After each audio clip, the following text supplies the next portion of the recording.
When dementia residents are going through a dementia stress episode, they call it fuzzy brain, fuzzy mind, or I've just had a big blank. And you can see when someone is going through one of these episodes because they present with an adrenalized fight and flight response, glazed eyes, frozen features, tense neck, as someone would, when they're having a shock. It's a similar experience and it can last, a good half hour. But the best thing to do when someone's going through this, dementia episode is to take them to a place where they can just either sit or lie down quietly until it passes.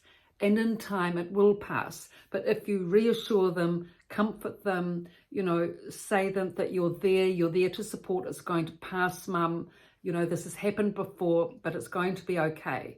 If you explain in that way, then she'll be settled and reassured, especially saying, look, this has happened before. It's just another, mind stress episode, and just lie down, breathe and relax until it passes. And I'll stay with you until it's gone, I mean, that is what just is so reassuring. And it is quite clear if you look at the person when they're going through this experience, it's quite clear in terms of that adrenalized frozen features.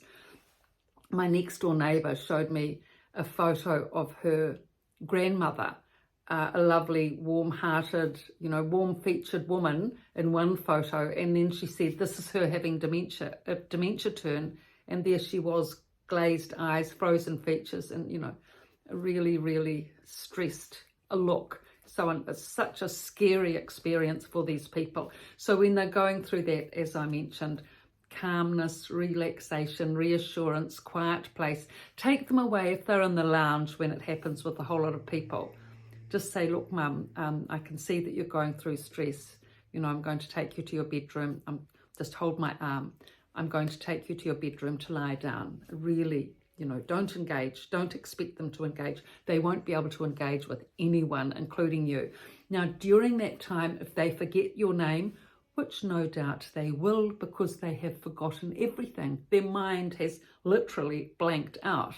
So don't be concerned if they forget your name then, because chances are, once they've roused, once they've come out of it, they'll remember it again.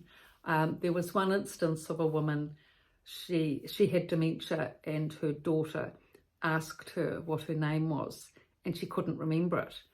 And then after a few minutes, the daughter asked again and said, can you remember my name now? And she said her name. And her daughter asked, well, how was it that before you couldn't remember it and now 5 minutes later you can?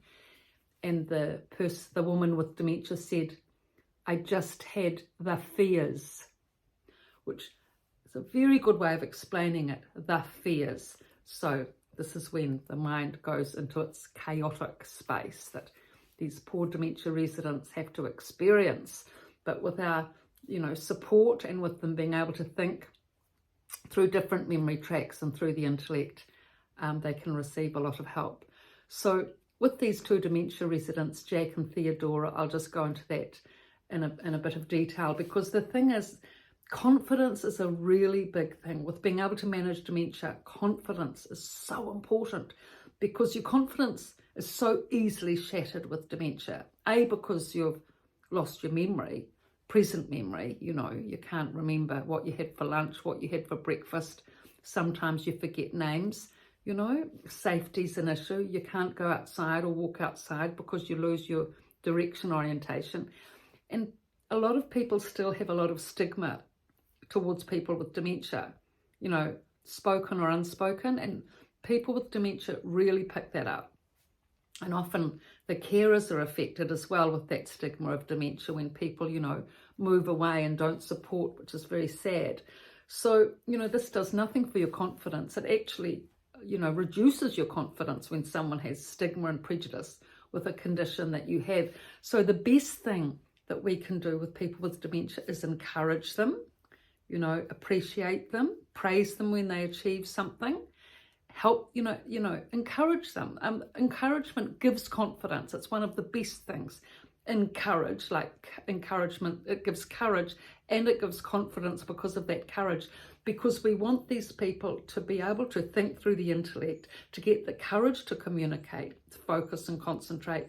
And with that, they'll be able to make friends when they can communicate, and then be part of a community, which is the whole goal of this work.